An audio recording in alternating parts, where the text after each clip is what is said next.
show you how to do backward pumps, I'm going to demonstrate them going in an anti-clockwise direction. So, center of my circle is by here. I want to start off by having my body facing the center of the circle with my hips perpendicular to that, like this, okay?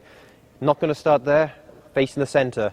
I'm going to bend and put my weight on the outside foot. From there, it's going to open a bit, like with our backward skating, and I'm going to push back and transfer my weight now to my other foot. So I'm in this position. From there, I just rise up, bring the feet together, re-bend here, weight on the outside, push and transfer and go back. I'm together, bend, weight on the outside, push and transfer. You want to make sure that as you push off, you don't stick your hips back and leave your weight here like that. See a lot of people trying it, they bend and they push and they stay there.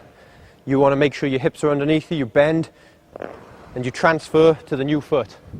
Another thing you want to avoid, when you push here, notice that my hip, it stays there, it doesn't move.